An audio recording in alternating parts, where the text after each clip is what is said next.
seorang ketua umum tiba-tiba tanpa ada sebab akibat mundur. Ada sesuatu kan? Sesuatu itu apa? Ya, tekanan pasti. Tekanan. Siapa yang tekan? Ya, kekuasaan. Kekuasaan siapa ini?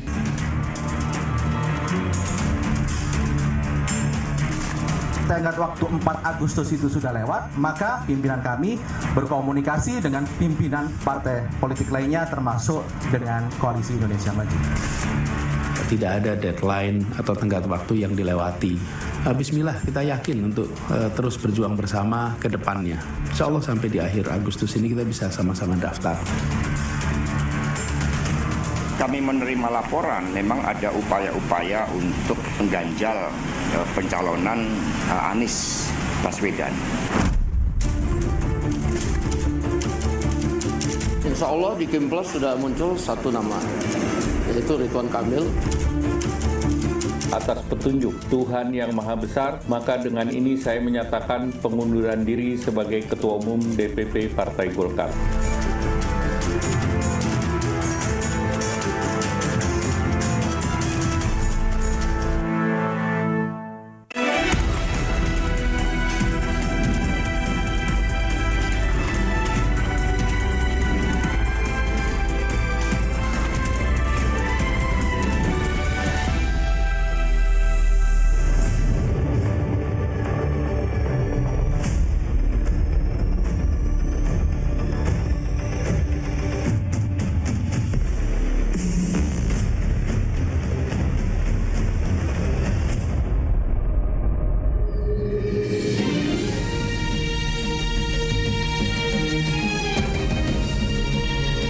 Disiarkan langsung dari studio MNC Conference Hall Ainus Tower Jakarta.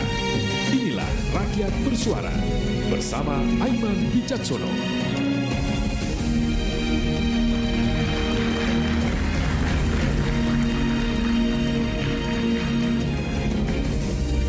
Ya, hari ini kita melihat menjelang akhir Agustus nanti pada saat pendaftaran pilkada. Ada gonjang-ganjing yang tidak biasa, terutama di Pilkada Jakarta. Ada kotak kosong yang menghantui, ada yang percaya penampakannya, ada pula yang menafikan tak percaya padanya. Benarkah Pilkada Jakarta hanya akan ada satu saja calon utama karena ada sesuatu di dalamnya? Belum lagi soal gonjang-ganjing Partai Golkar yang hari ini sejak hari Minggu kemarin kita lihat bersama-sama. Adakah benang merah dari ini semua? Apa yang terjadi? Bagaimana prediksinya ke depan? Saya Aiman Wicaksono. Inilah Rakyat Bersuara.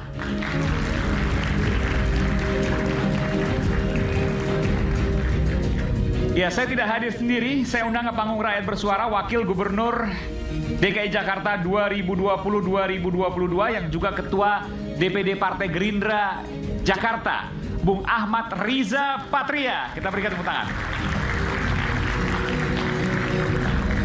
Bung Ariza, apa kabar? Terima kasih. Luar biasa. Jadi sebelah kiri, mohon maaf. Oke, ya.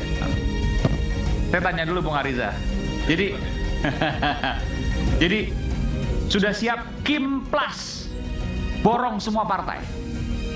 Ya, enggak ada niat untuk memborong semua partai. Enggak, soalnya begini, saya tanya dulu. Kan PKB hari ini harusnya datang nih Bung Saiful Huda. Tapi rupanya sudah ada deal khusus dengan Partai Gerindra dan Kimplas untuk kemudian mengusung Ridwan Kamil. Betul demikian nggak? Ini saya konfirmasi.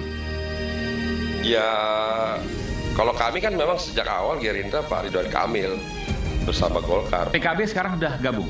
Ya, kalau memang sudah bergabung, alhamdulillah. Oh, belum pasti kan, berarti? Belum. Nanti pasti. biar secara resmi disampaikan. Kan DPW PKB justru mengumumkan Mas Anies sebelumnya. Sampai Betul. hari ini kan belum diralat. Nggak, soalnya sekarang nggak datang. Jadi saya pikir jangan-jangan ada sesuatu, jadi berubah. Kan politik nih hitungan menit, hitungan detik berubah. Oh iya, memang berubah. Golkar aja berubah sekarang. Jadi politik itu biasa berubah. Oke, jadi apa yang terjadi nanti? Kota kosong, saya tanya, kota kosong percaya nggak sama kota kosong di Jakarta? Ya, kalau kita lihat sejarah pilkada dari sejak pertama, setiap pilkada itu bertambah terus. Lebih dekat lagi, Mas. Setiap pilkada jumlah kota kosong bertambah terus. Kalau untuk Jakarta kan Ketua DPD Gerindra Jakarta nih, percaya nggak bahwa ada kota kosong di Pilkada Jakarta 2024? Kalau dalam politik ini nggak ada yang nggak mungkin. Semuanya mungkin. Dulu berbondong-bondong dukung Pak Jokowi. Sekarang berbondong-bondong dukung Pak Prabowo. Ya begitulah politik kan. Baik, kita berikan tangan Bung Ariza Patria. Baik. Selanjutnya, politisi muda Partai Golkar, Bung Riko Lesiangi. Mana Bung Riko? Bung Riko. Wah, guys. Hampir lompat seperti Bung Rocky Gerung. Silakan. Jadi, saya mau tanya dulu nih. Ini Golkar ada gonjang-ganjing tiba-tiba, belum pernah dalam sejarah seingat saya. Ketua umumnya mundur, mengundurkan diri. Ada apa? Kalau mundurkan diri itu kan tergantung, yang pertama personal dulu. Oke. Kan? Yang kedua secara konstitusi partai. Ya. Kalau memang itu sesuai tanpa ada intervensi kekuasaan, saya rasa tidak ada masalahnya. Emang ada intervensi? Kok nyebut-nyebut intervensi? Ya tidak mungkin lah partai sebesar Golkar, seorang ketua umum tiba-tiba tanpa ada sebab akibat mundur. Ada sesuatu kan? Sesuatu itu apa? Ya, tekanan pasti. Tekanan? Siapa yang tekan? Ya kekuasaan. Kekuasaan siapa ini? Saat ini kan berkuasa siapa kalau kekuasaan Jokowi? Waduh, ini tudingan loh. Bukan dituding orang. Ini belum apa-apa udah panas nih. Opini masyarakat. Hah? Enggak, tapi gini, ini bahaya juga. Jangan menuding tanpa ada bukti. Punya bukti nggak? Nanti dilaporin. Ya melapor kan silakan aja kan, Pak. Yang penting kan udah terlihat sama sekali kan, dengan kasat mata di media berupa apa? Memang bisa. Pak Jokowi udah ngomong kok ini urusan internalnya Partai Golkar. Ya itu kan hanya kamuflase Jokowi aja. Gitu. Jadi sebenarnya ada. Nanti kita bicara ya. Oke. Tapi saya mau Anda pakai bukti. Oke, siap. Kalau nggak pakai bukti nggak usah. Kita berikan tangan untuk Bung Riko. Alhamdulillah sampai hari ini sudah 6 bulan. Hampir 6 bulan. Duduk atau berdiri? Silakan duduk. Duduk. Ada terus Bung Refli. Mungkin berkat doa Bung Refli. Alhamdulillahirrabbilalamin. Walaupun cuaca politik kurang baik ya, tapi kita tetap alhamdulillah ya. Kalau di mata Bung Refli cuaca politik kurang baik terus. Padahal sebenarnya nggak seburuk-buruk itu amat juga, Bung Refli. Buruk lah, kalau kita mengatakan tidak buruk, kelewatan. Oke. Saya mengatakan kalau buruk itu masih bagus, ini sangat buruk menurut saya. Tapi kalau rakyat bersuara masih bisa mengundang Bung Refli, artinya nggak buruk-buruk amat, nggak? Setuju nggak? Masih bisa mengundang Bung Rocky Gerung. Itu kan sepanjang. Kalau rakyat bersuara udah nggak bisa mengundang Bung Refli dan Bung Rocky Gerung baru. Kalau sudah terganggu, kita di blacklist nanti. Dan nyatanya tidak, sudah berbulan-bulan. Alhamdulillahirrabbilalamin. Baik, terima kasih. Itulah tepuk tangan juga untuk iNews. Baik, dan selanjutnya kita hadirkan aktivis dan juga kritikus politik, Bung Faisal Assegaf.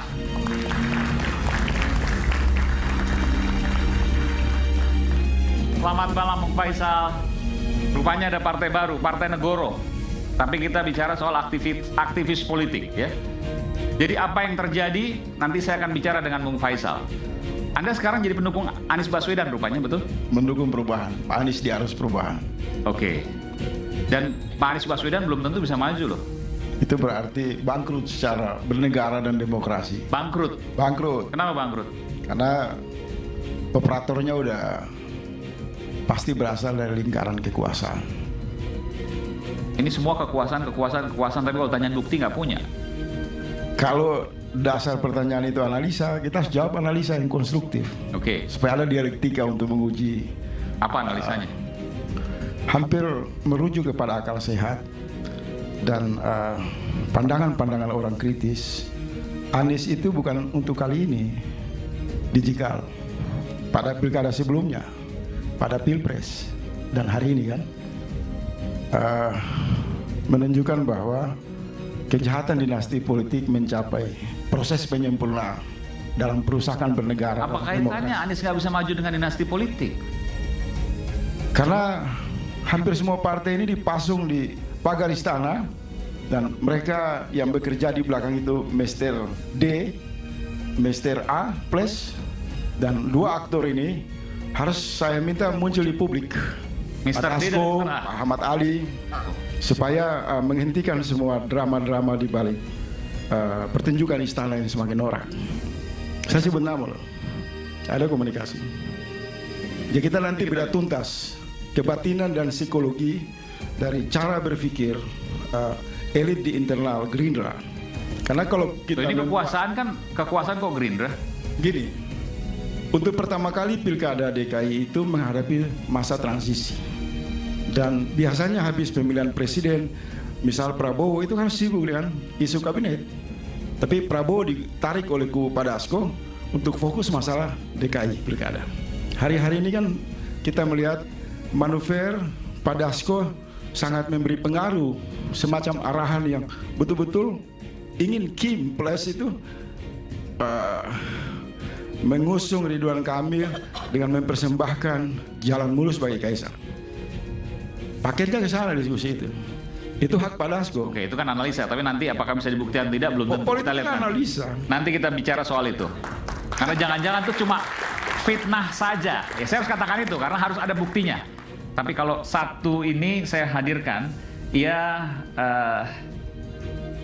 dirindukan ya oleh bukan hanya penonton di studio di iNews Tower di Jakarta ini, ia juga dirindukan oleh banyak netizen. Bahkan ketika saya berdebat dengannya, saya yang dibully. Dia adalah no Rocky, no party, Rocky Gerung. Luar biasa, sampai teriak tuh mahasiswa. Bung Rocky mau bicara sekarang atau nanti? Kalau bicara sekarang saya ngeri-ngeri sedap nih. Kalau saya bicara sekarang, kamu nggak ada pertanyaan lagi nanti. Baik, kita berikan tepuk tangan sekali lagi untuk Bung Rocky. Tapi sekali deh, dikit aja. Bung Rocky melihat gonjang-ganjing menuju pilkada ini, apa yang ada di benak Bung Rocky? Nggak ada. Ya karena ini kotak kosong versus otak kosong. Tapi selamat dulu ya. 1 emas ya, betul? Oh iya, kalau itu saya pernah janjikan, saya akan bawa pulang emas dari Olimpiade Paris dan itu terbukti itu. Hanya itu satu-satunya isinya. Dan baru pertama kali saya mendengar Bung Rocky terima kasih pada Pak Jokowi. Iya benar. Karena saya ingin ingatkan dunia bahwa masih ada presiden di Indonesia. Oke. Baik. Luar biasa. Baik, terima kasih Bung Rocky. Dan pemirsa, saya sebenarnya mengundang juga beberapa partai yang lain, PAN, ya, PKB yang tadi Bung Saiful Huda, lalu kemudian Partai Golkar beberapa karena kemudian berhalangan, tadi Pak Nurdin Halid bersedia di sini, tapi kemudian beliau rapat pleno, Bung Riko kemudian menggantikan, dan ada pula beberapa partai yang lain ya, seperti PAN juga. Tapi PKS juga kami undang, cuma mereka berhalangan hadir. Bahkan PKS agak sulit untuk kemudian kita ajak hari ini untuk hadir di Rakyat Bersuara. Tapi inilah Rakyat Bersuara di mana rakyat bisa dan bebas untuk bersuara. Dan inilah panggung demokrasi kita yang harus kita jaga. Dan inilah kemudian apa yang kita yakini bisa memperbaiki negara ini lewat suara-suara yang berbekal dari kebebasan, tapi bertanggung jawab, bukan kayak yang dulu kan. Tapi intinya adalah bagaimana kemudian kita bisa menyampaikan sesuatu itu dengan data, fakta, dan logika. Kita simak informasi berikut ini.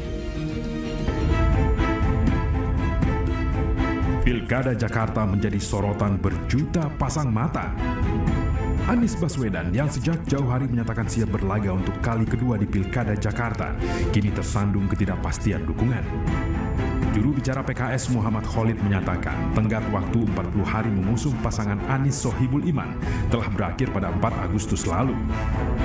Hingga saat itu, PKS belum mendapat partner koalisi untuk Pilkada Jakarta, sehingga membuka opsi bergabung dengan Koalisi Indonesia Maju.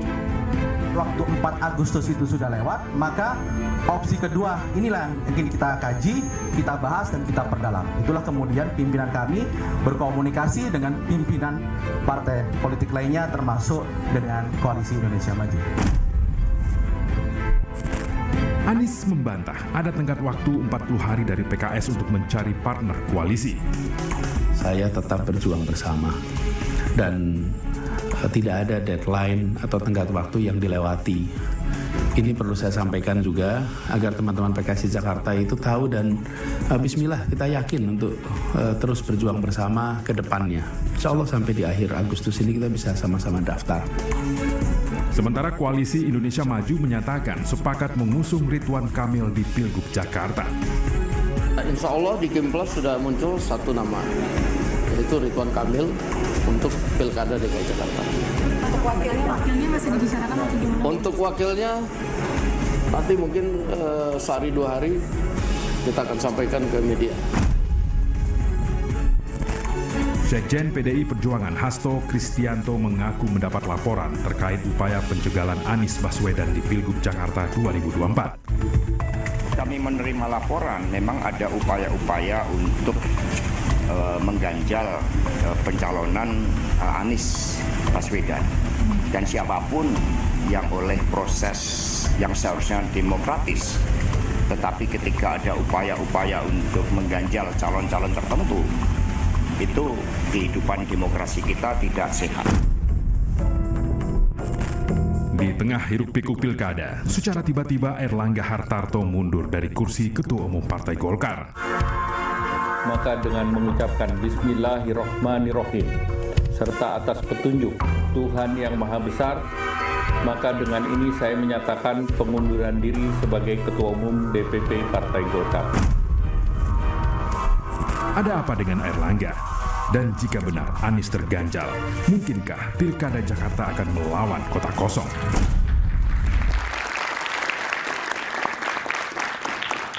Dan kita akan coba untuk melihat dulu bagaimana kemudian situasi di rapat pleno Golkar. Coba nanti kita akan lihat ya. Tapi kalau memang belum siap nggak apa.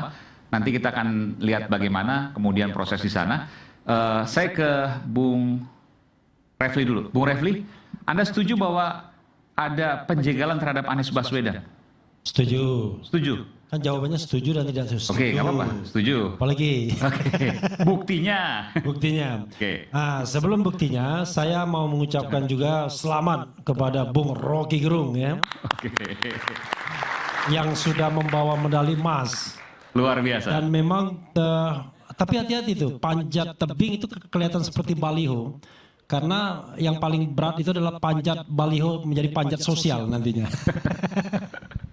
Untung yang dimenangkan panjat tebing ya. Dan saya kira bagi netizen, terutama yang hatersnya Rocky, inilah satu-satunya prestasi hidup Rocky Gerung. Jangan-jangan gitu ya. Sekali lagi selamat ya. Walaupun kita babak belur di bulu tangkis, ternyata kita masih bisa dapat emas di panjat tebing. Tapi dibilang sport climbing gitu ya. Nggak ada tebingnya.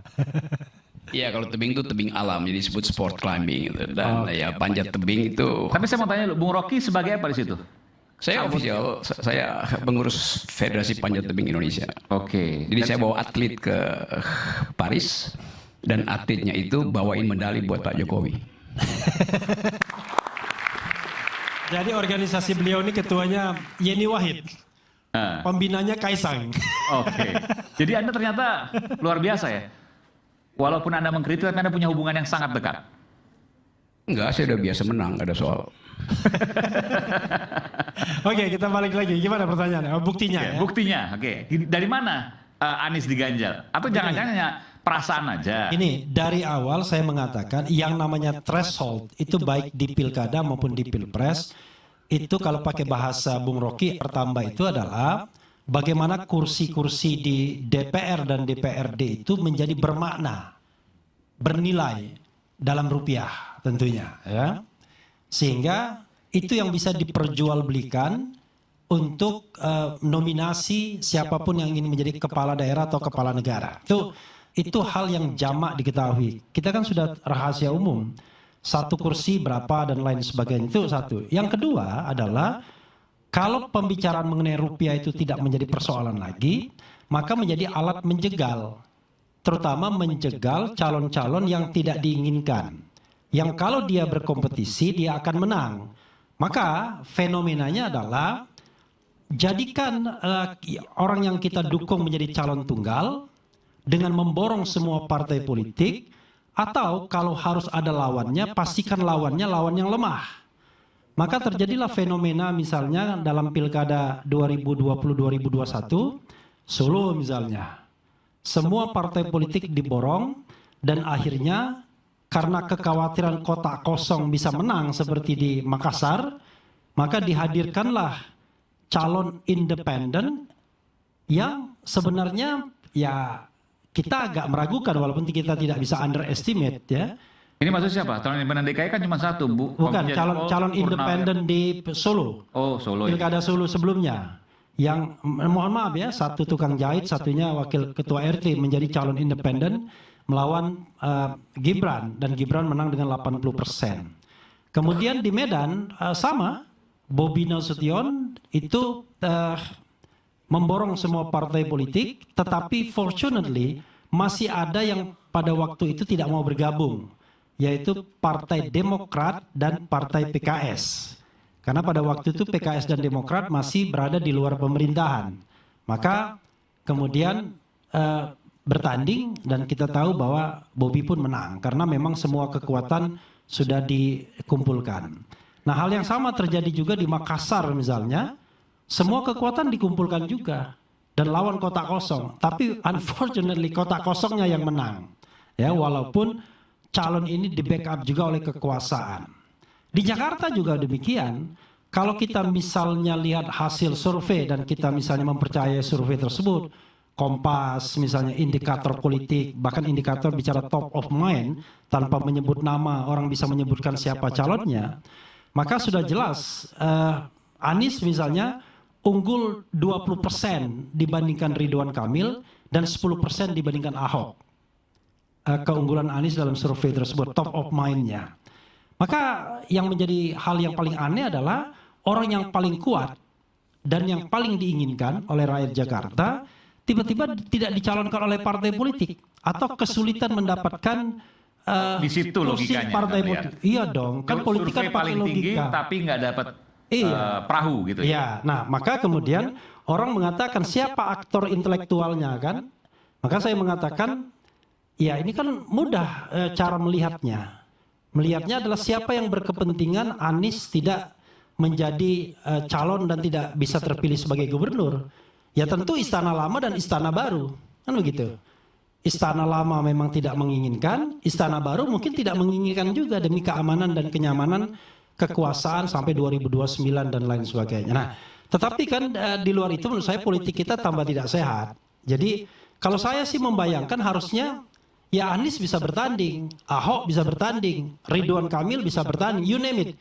Siapapun orang yang terbaik di Republik ini dan punya kemampuan, ya harusnya diberi jalan untuk bertanding. Sehingga biarkanlah rakyat yang kemudian memilih. Sekarang kan bukan rakyat yang memilih. Siapa bilang ini pemilihan langsung? Ini pemilihan yang direkayasa sedemikian rupa dan rakyat diberikan calon yang terbatas. Nah, ini pemilihan yang direkayasa sedemikian rupa. Iya dong. Sekarang pertanyaannya adalah mana rekayasanya? Nanti ya bayangan saya adalah itu calon independen akan lolos setelah sebelumnya dinyatakan tidak lolos. Ini maksudnya Pak Komjen Pol Dharma kan sebelumnya kan tidak lolos. Kami undang juga sebenarnya ke sini. Tapi kemudian sekarang lolos. Nah, fortunately bagi dia mungkin dia akan diloloskan. Karena kenapa? Penguasa sekarang ini kan takut dengan kotak kosong. Heran kan? Kok takut dengan kotak kosong kalau elektabilitasnya tinggi? Tidak. Karena tadi dia menyingkirkan orang yang populer, maka terjadilah fenomena misalnya di Makassar. Orang yang paling populer itu disingkirkan dengan rekayasa tertentu, padahal dia incumbent pada waktu itu, dan kemudian calon tunggalnya kalah dengan kotak kosong.